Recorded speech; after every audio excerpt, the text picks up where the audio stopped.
জোফরা আর্চার match শেষের পর বলে দিয়েছে আমাদের সাথে পাঙ্গা নিতে এসো না, আমরাও কিন্তু ছেড়ে দেব না, আমরাও ছেড়ে কথা বলবো না। ইন্ডিয়া আর ইংল্যান্ডের মধ্যে তৃতীয় টেস্ট ম্যাচে কি হয়েছিল তোমরা তো দেখেছিলে। অনেক তর্কাতর্কি হয়েছিল, মুখে মুখে তর্ক হয়েছিল, জ্যাক ক্রলি টাইম নষ্ট করার চেষ্টা করেছিল এবং সেখান থেকেই এই ম্যাচটাতে দুই দলের মধ্যে একে অপরের সঙ্গে তর্ক বিতর্ক শুরু হয়ে গেছিল এবং সেটাকে নিয়েই জোফরা আর্চার ম্যাচ শেষের পর জানিয়েছে কি আমরা তখনই একজুট হয়ে গেছিলাম যখন জ্যাক ক্রলির সাথে খারাপ ব্যবহার করেছিল টিম ইন্ডিয়া। টিম ইন্ডিয়া নাকি খারাপ ব্যবহার করেছিল জ্যাক ক্রলির সাথে। জ্যাক ক্রলি টাইম নষ্ট করার চেষ্টা করছিল চতুর্থ দিনের যে লাস্ট ওভার হয়েছিল জসপ্রীত বুমরার সেই ওভারটাতে, এবং সেখান থেকেই শুরু হয়েছিল এইগুলো কাহিনী। এবং জ্যাক ক্রলির সাথে ইন্ডিয়ার 11টা প্লেয়ার নাকি খুবই খারাপ ব্যবহার করেছে মাঠের মধ্যে। 11টা প্লেয়ার এবং একমাত্র জ্যাক ক্রলি পিছে পড়ে গিয়েছিল। তারপরই আমরা ড্রেসিং রুমে একজুট হয়েছিলাম এবং তখনই আমরা ভেবেছিলাম কি যা হয়েছে হয়েছে, আমরা যত সম্মান দেওয়ার দিয়েছি আমরাও কিন্তু চুপ থাকবো না, আমরাও কিন্তু অ্যাগ্রেশন দেখাবো, আমরাও কিন্তু সেভাবেই ক্রিকেট খেলবো।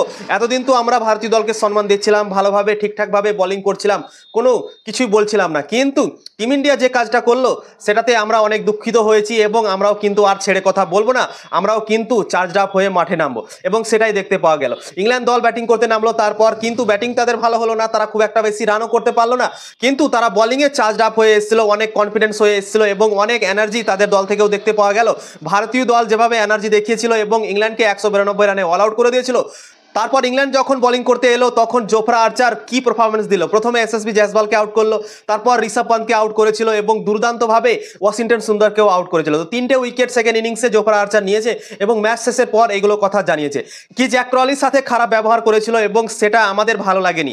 আমরা সম্মান দিচ্ছিলাম ইন্ডিয়ান টিমকে, আমাদের দেশে খেলতে এসছে তো আমরা অবশ্যই তাদেরকে সম্মান দিচ্ছিলাম, কিছু বলছিলাম না, কিন্তু টিম ইন্ডিয়া হাত পার করে দিয়েছে এবং সব কিছুই বলে ফেলেছে। জ্যাক ক্রলিকে মাঠের মধ্যে একাই পেয়ে টিম ইন্ডিয়ার 11টা প্লেয়ার জ্যাক ক্রলির পিছে পড়ে গেছিল, সেটা দেখে আমাদের অনেক খারাপ লেগেছিল। তাই জন্যই আমরা ড্রেসিং রুমে ভাবনা চিন্তা করেছিলাম এবং একজুট হয়ে আমরা কথা বলেছিলাম এবং বলেছিলাম কি আমরাও আর ছেড়ে কথা বলবো না, ওরা যা করলো করলো, আমরাও কিন্তু আর ছেড়ে দেব না, আমরাও কিন্তু চার্জড আপ হবো মাঠের মধ্যে। এবং সেটাই দেখতে পাওয়া গেল। ইংল্যান্ডের বোলাররা যখন বোলিং করতে এলো কি অ্যাগ্রেশন দিয়ে বল করলো তোমরা নিজে দেখতে পাচ্ছ। জোফরা আর্চার থেকে শুরু করে বেন স্টোক অসাধারণ দুর্দান্ত মনে হচ্ছিল মাঠের মধ্যে এবং তারা এনার্জি নিয়ে বল করছিল।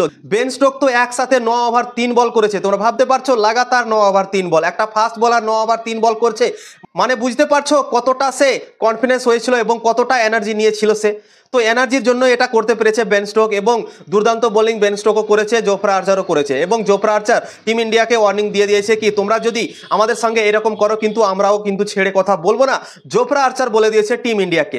ম্যাচ শেষের পর জোফরা আর্চার স্কাই স্পোর্টের সাথে কথা বলছিল এবং সেখানে ছিল স্টুয়ার্ট ব্রড এবং সেখানেই এই আলোচনা হয়েছে এবং সেখানেই জোফরা আর্চার সব কিছুই জানিয়েছে।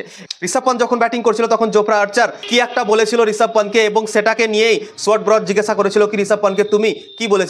তারপর জোফরা আর্চার বলল কি ঋষভ পান্তকে আমি এটাই বলেছিলাম কি চার্জ করো মারো, মানে ঋষভ পান্তকে মারতে বলছিল। তো এইগুলোই কথা জানিয়েছে জোফরা আর্চার ম্যাচ শেষের পর এবং টিম ইন্ডিয়াকে বলে দিয়েছে কি তোমরা যদি এরকম করো কিন্তু আমরাও কিন্তু ছাড়বো না, আমরাও কিন্তু জবাব দেবো।